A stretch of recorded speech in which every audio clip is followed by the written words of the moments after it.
Welcome to Behind the Message, the podcast. I'm Daniel, that's Laura, we're back, and we got Joe with us. Look at us. Welcome to the table. Thank you. Let's do it.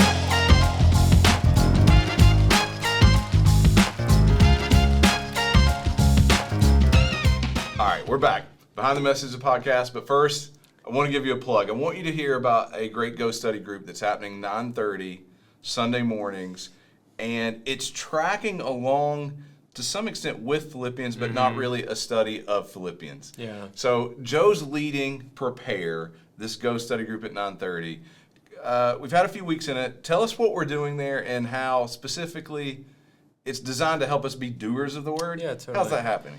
Yeah, so when we started, a lot of people said, well, that sounds a lot like Behind the Message. And it makes sense because we're following along with the sermon series.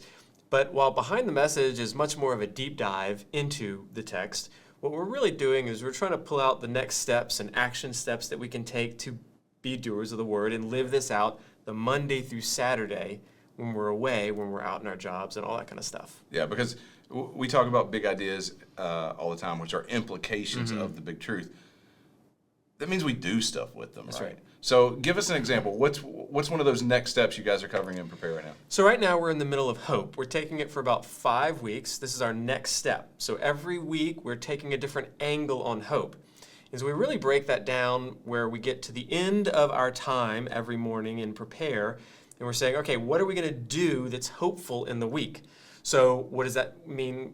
Maybe we're sharing the gospel because we're sharing our hope, or maybe we're calling someone else to what their hope is, like another believer or something like that. So these are very actionable next steps around hope. Right. And so if you're like, well, why hope? Like even in verse 6, we're starting in chapter 1, in verse 6, Paul's acknowledging that we're looking forward to something. Like if he has began a good work in us. Daniel. Oh, it was begun, wasn't it? Oh, That just felt weird, though. It did. Did it feel weird to you? He began, not has. I have had many people lecture me on my grammar. Don't join in. Don't. I just do it in So my head. since Has he begun. has started the good work, Yeah, he started a good work in us, and he will finish it. He's going to bring it to completion. Well, then that means I'm excited about what will be brought to completion. yeah, that's right. See, I had the grammar right there. That's good. No, but, and so that's forward looking. There's hope in that. Totally. I'm not experiencing that now. So that sets up at the very beginning of this letter a foundational implication that I live with hope. And so how do I grow in that hope? How do I set my mind on that hope? And so to have a Go Study group come alongside of that and kind of unpack what that is, help kind of introduce some practices and some accountability to that goes a long way. So if you're not in a Go Study group, 9:30, Jump into his. jump in with Joe. The teaching team is there. We kind of bounce in and Yeah. out. I've been in some of them. They're fun. They're fun. Yeah. So 9:30 Sunday mornings, Prepare Yeah. and be doers of the word. That's it. Any other final word? What he said. All right, now check this out. This is really cool. I get to clap and you disappear. You ready? I'm ready. All right. So now that we made Joe disappear, That's right. he's gone. Magic. Magic? Probably not. Probably video editing. But Well done. well done. Anyway, all right. So we're in verse 18, and we're going to read all the way through verse 26. And I think this is one of the coolest parts in the entire letter. So why don't you read it for us? This will be 2 weeks. We'll be on this big truth this week and then the next week, coming up Sunday. So read verse 18 through 26. Yeah. 18 starts with, "What then? Only that in every way, whether in pretense or in truth, Christ is proclaimed, and in that I rejoice. Yes, and I will rejoice, for I know that through your prayers and the help of the Spirit of Jesus Christ, this will turn out for my deliverance. As it is my eager expectation and hope that I will not be at all ashamed, but that with full courage, now as always, Christ will be honored in my body, whether by life or by death. For to me, to live is Christ, and to die is gain. If I am to live in the flesh, that means fruitful labor for me. Yet which I shall choose, I cannot tell. I am hard-pressed between the two. My desire is to depart and be with Christ, for that is far better. But to remain in the flesh is more necessary on your account. Convinced of this, I know that I will remain and continue with you all for your progress and joy in the faith, so that in me you may have ample cause to glory in Christ Jesus because of my coming to you again. All right. You like snakes? Are you afraid of snakes? Snakes are not my preference. So you get to be shipwrecked, stoned, or bitten by a viper. Which one are you choosing? Well, Paul just gets to shake the viper off and it falls into the fire. Is that going to happen to me too? Sure. Is that where you're going with? I guess so. It's the shortest of all of those It's the things. shortest. And then it'll be done. So, but all bad things. all these are bad things. All these things have happened to Paul. Yeah. A couple of weeks ago, Mike was talking about that in the sermon. If you remember, he was going through this list of all that Paul has endured. So he gets to verse 18, and he's like, well, what then? And you're seeing he has gone through so much. He's now in jail. He doesn't even know if he's going to live or die. It's just all this kind of stuff. And yet, he's writing back to the Philippians, talking about his joy, and really calling them to rejoice, and saying to them, guys, it's okay. This is going to happen for my deliverance. Yeah. I'm confident. He gives a really, we talked about this on Sunday, he gives kind of credit back to the church in Philippi. He is encouraged by their prayers. He is encouraged by the work, the help of the Spirit that is setting his perspective on things that are beyond his circumstances and reminding him that deliverance is to come. Now, you're reading this, and let's just be honest. If a friend's saying, hey, I'm going to be delivered, and they're writing this, do you think that means I'm going to be released from jail really soon? Oh, yeah. Yeah, for sure. Don't worry, guys. I'm getting out. It's okay. Thanks for helping me, but it's okay. This is almost over. So that's what deliverance would sound like to me, too, except then I would keep reading, and then he's going to go whether by life or death. Yeah. What do you think they think when they read that? It's like, oh, I'm going to be delivered. It's like, yes. And then it's like, wait, death? Oh. So what does Paul mean? We talked about this on Sunday, your words. How are we delivered through death? Because he's claiming hope in this as a form of deliverance, a form in which he will go on to say, as you read, is better. Yeah. It's actually a better deliverance. Right. So what does he mean? Well, I think, he answers the question himself in verse 21 when he says to live is Christ and to die is gain. And so I think, especially too, as you go on into chapter 3, you see that Paul has counted everything that he has, whether that is his historical background or his knowledge or his personality, all of it. He has counted it and determined this is rubbish. This is trash. This is loss because of the surpassing worth of knowing Christ. And looking ahead to that really quick, just kind of jumping in, you talked about identity markers. That wasn't just possessions. Yeah. I hear people sometimes they talk about and they take such pride in their family name. It's I'm a Broyles. This is who we are. This kind of thing. All of it. All the identities, all those things. He doesn't count those things to have value worth comparing to what lies ahead. Right.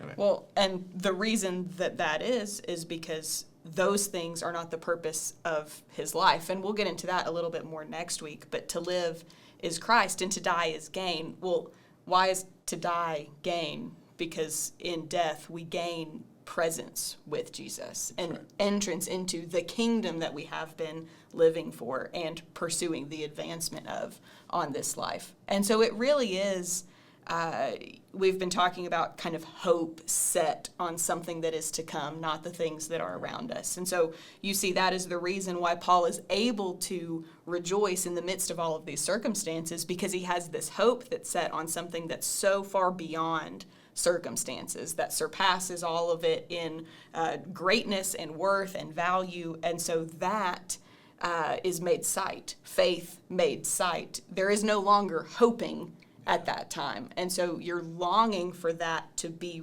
realized. And so then you can say to die is gain, because to die is gain of all of the things that I've been waiting for, hoping for, longing for. That go back to chapter 1, verse 6. the good work to then be completed in us. So for Paul, this is the definition of a win-win. I mean, this is really what he's saying. He says, look, I'm confident this is going to turn out for my deliverance. And so then he goes, as it is my eager expectation and hope that I will not be at all ashamed. All courage.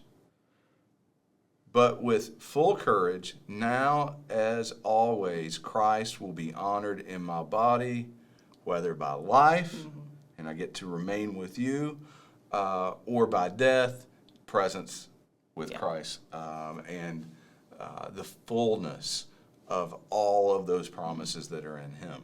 And so I think it's really just important to see that Paul is taking a perspective that is looking forward past the circumstances of this world, past life itself, and purposing. And really kind of here, privilege is my expectation and my hope that I would honor Christ, whether I live or whether I die. And that this would be a testimony that all those who are around would see. And so I think that's just a really powerful way to approach life and death. Yeah. Well, it really changes the way I think that you think about death. So some people, we think about death and it's something that we're afraid of. It's something that we don't want to happen, or it's something that we want to delay as long as possible because we want to do all of these things while we're still here.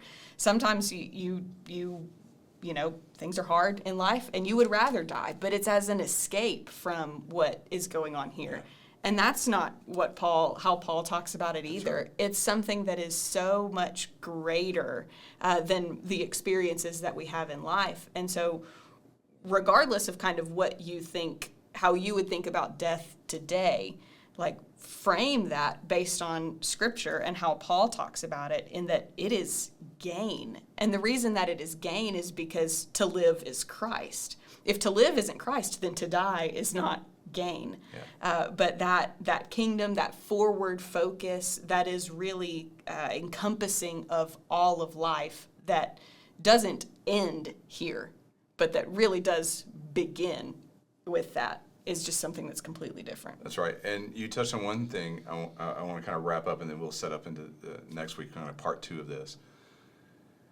So I know it sounds very kind of maybe just blunt. Then why not just die?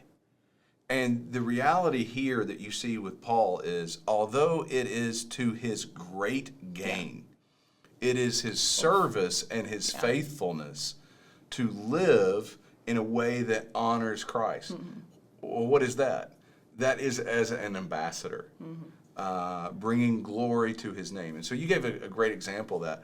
I think as, and some of our listeners, you may be on the older side of things, and you have seen and experienced your fair share of hurt, of suffering and loss. You look around at the world and you just so see that the days are evil and your faith is strong and you know that there is great gain that lies ahead. Watch, that's not what is driving Paul's action. That is a hope. That is a hope that is giving courage to his action. There's a huge difference. So the point is, if you're sitting there going, well, I just can't wait to get there, and it's all about you, you're missing the perspective, which is the present, which is one of service. It could be a reason to make him stop, but instead it is fuel for how he's going to live. That's correct. So to Paul, I will spend and be spent. As long as I am here, I want to honor the Lord in my life. And when death comes, I'll hopefully honor and boldness and all the way up to that point as well. But it is this trust of this hope that gives perspective to fuel a life on mission. And we'll talk about next week kind of what that looks like. One of the things I love about that, even in this passage, is I think you can almost see, and this is just my opinion. But you can almost see Paul like working this out as he's writing it. So he says, to live as Christ, to die is gain. Well, if I'm in the flesh, it means this. And he says, yet which I shall choose, I cannot tell. Like, what am I going to do? I don't really know. But then a couple of verses down, he's convinced, I will remain. And I will remain for this reason. And that's what we'll talk about next week. So I just love, you can kind of almost see the processing of like, well, this is what I want. But I should probably do this. But this would be so much better because Jesus is so much greater. Yeah. And yet, now I'm convinced and resolved. And so just to watch that kind of play out, I think you're asking, how did the Philippians hear this as the letters first being read? It ends with, well, now he's convinced. And he's convinced that he's remaining for their sake, for their progress and joy in the faith. Change subjects real quick. Some of your favorite resources on the resource page, anything you've been looking at lately, you go, oh, you guys should check this out. Yeah, if you haven't yet listened to Abby Houston's album called Melodically Memorizing Philippians, I've been listening to that on repeat and now have almost the whole chapter 1 memorized. And that's been some intention and purpose, that's a goal for myself that I want to do. But also I've just passively had it on in the background a lot. And so I find that like different phrases of those songs are getting stuck in my head and I'm just meditating much more on those. So that's not necessarily for everybody. Not everybody's going to like it. But that's one that for me has been really helpful over the last few weeks. Yeah, I don't know that beyond this moment when I say melodically, Good job. that I will ever use that word again. But so what does that mean? Well, a melody, it's like a song. Yeah, And but, so with melody, with a song, but that's a real word? yeah. All right. I don't know. We'll see. But I like it. So you've almost got chapter 1 memorized? Yeah. Sweet. Yeah. That's a win. That's a win. All right, guys. Again, jump in. All kinds of resources available to you to help you study on the resource page. There are great Go study groups like Prepare, Behind the Message. Again, just invest. Like saturate your mind and learn how to look ahead. It's such a great book to point our attention beyond the circumstances of this world to Jesus and all that lies ahead in him. So see you guys next week.